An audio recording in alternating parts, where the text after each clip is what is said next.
નથી કે આપણા જે સંચિત કર્મ આપણે ભેગા કર્યા છે એ આપણા જ અવિદ્યાના લીધે સંચિત કર્મ ક્યું આગળ લેવું, પ્રારબ્ધ બનાવવા માટે કેટલું અનુભવ પડ્યું છે, હવે ક્યું લેવું? હા, અચ્છા, ઈ ભગવાન ડિસાઈડ કરે પરિસ્થિતિઓ પરિસ્થિતિઓ. એની રીતે ઓટોમેટિક બને.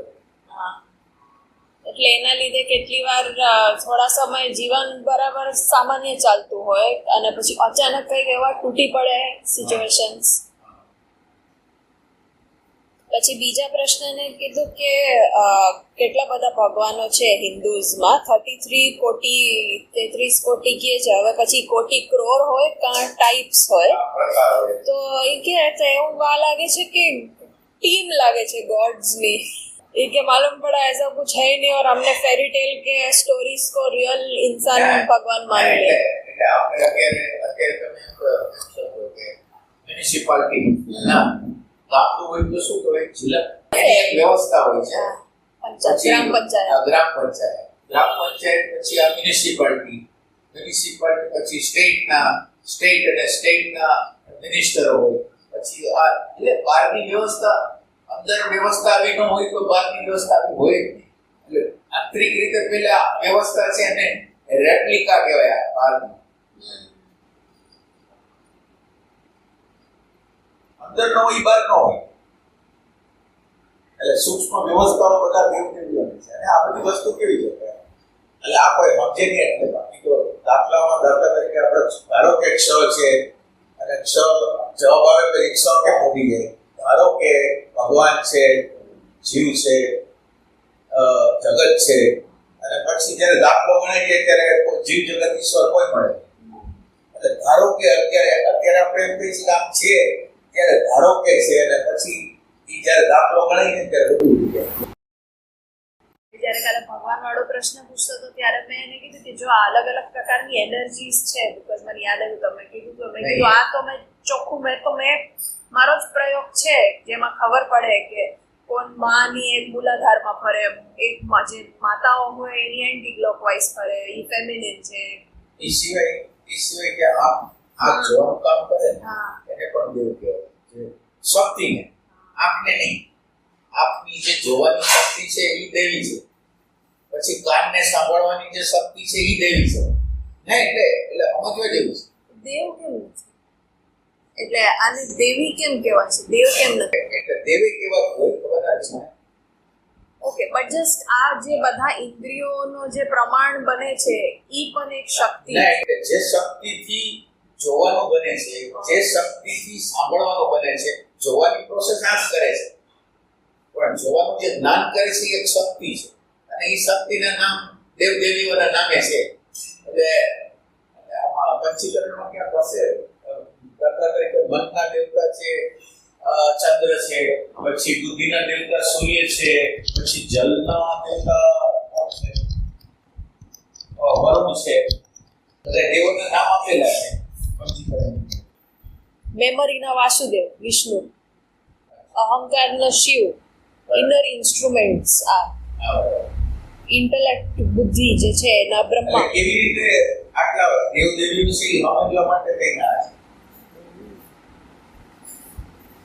બરાબર. એક જ છે, એકના અનંત નામ છે. બસ જુદી દાખલા તરીકે તમે ડ્રાઇવિંગ નું કામ કરો છો તો તમને ડ્રાઈવર કહેવાય, તમે રસોઈ બનાવો છો તો તમને રસોઈયા કહેવાય, પછી તમે ટીચિંગ નું કામ કરતો હોય તો ટીચર કહેવાય, પણ છો એક નહીં. મેં ભાઈને કાલે એ જ કીધું કે હું તમને ભાઈયું બોલું અને મમ્મી બિટ્ટુ બોલે તો તમે એક છો કે બે છો? વાહ. આ પંચદશી તત્વબોધ અને પંચીકરણમાં આ બધું કહેવામાં આવ્યું છે. આમ લઈ એ છે કે બધા દેવ જે છે એ બસ એક કોસ્મિક પ્રિન્સિપલ અથવા યુનિવર્સલ ફોર્સીસ જે છે જે બધા સેન્સીસ અને ઓર્ગન્સની પાછળ છે એનું છે. જેમ વાયુ છે એ એર રિલેટેડ છે, પણ એ મૂવમેન્ટ રિલેટેડ પણ છે, એના પણ ભગવાન છે, અને લાઈફ ફોર્સ જે પ્રાણ છે એના પણ વાયુદેવ છે. તો હવે જે ટચ છે સ્કિન રિલેટેડ, કારણ હવે ટચ દ્વારા જ આપણને મૂવમેન્ટ અને કંઈક સ્પર્શની પ્રતીતિ થાય, તો સ્કિનના પણ ભગવાન વાયુ છે એમ. બરાબર. જે મેસેજ લઈ જતા હોય એ બધા વાયુ સમજવા.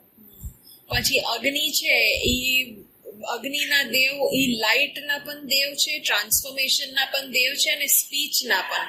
સ્પીચને અગ્નિ સાથે એસોસિએટ કર્યા છે કારણ શબ્દ જે છે ઈ એક્સપ્રેસ કરવો અને ઇનર થોટ્સને ટ્રાન્સફોર્મ કરીને કંઈક આપણે વિચાર આવ્યો અને એને એક્શનમાં લઈ આવી એના માટે અગ્નિ તત્વ છે. એના માટે સ્પીચને આની સાથે સ્પીચમાં અગ્નિ તત્વ. પછી સૂર્ય છે એને આંખ સાથે કર્યો છે કે જે વિઝન છે આપણું સાઇટ વિઝન લાઇટ ઉપર આધારિત છે અને લાઇટ માટે તો સૂર્ય જ છે પ્રકાશ માટે, એટલે એ પ્રકાશના લીધે. પછી પાણી માટે વરુણ છે, વરુણદેવ પણ, અને એ વસ્તુ ટેસ્ટ સાથે પણ સંબંધિત છે એટલે એના પણ ભગવાન છે. અને ઇન્દ્ર છે એ તો પાવર અને એક્શનના ભગવાન છે એટલે એમનો હાથ સાથે હાથ એસોસિએશન. પગ માટે ઉપેન્દ્ર વિષ્ણુ, હાથ માટે ઇન્દ્ર. પગ માટે એટલે જે જ્ઞાનેન્દ્રિય તો આપણે જો કર્મેન્દ્રિય છે હાથ અને પગ બે કર્મેન્દ્રિય છે અલગ ના. આમાં એમને એમ કીધું કે હેન્ડ્સ જે સમજો પકડવાનો હાથ રિલેટેડ છે ઈ ઇન્દ્રદેવ અને પગ રિલેટેડ વિષ્ણુદેવ. પછી ગુદા રિલેટેડ યમદેવ અને રિપ્રોડક્શન ઓર્ગન્સ ના પ્રજાપતિ છે.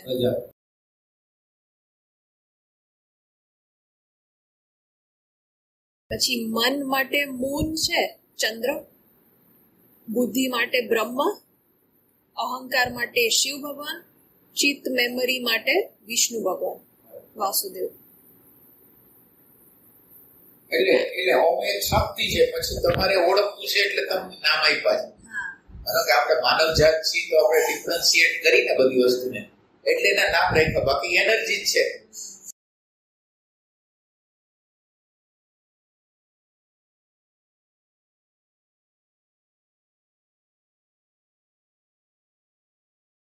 વરુણદેવ પાણી રિલેટેડ છે તો એમને જીભ સાથે ટેસ્ટ સાથે કેવી રીતે એવું થયું? એટલે વરુણ એટલે જલ અને ખાવાની જે વસ્તુ છે ને એ ઓમ રસ છે. ખાવું એટલે રસ. આ લાડમાંથી રસ જડે છે ખબર છે, તો એ રસ છે એને વરુણ દેવતા છે એટલે જલ જ થયું ને, રસ જે જરે છે એ. અને જોઈને જલેબી જોઈને રસ નથી છૂટતો, જાંબુને જોઈને કેટલો રસ છૂટતો હોય છે જીભમાં.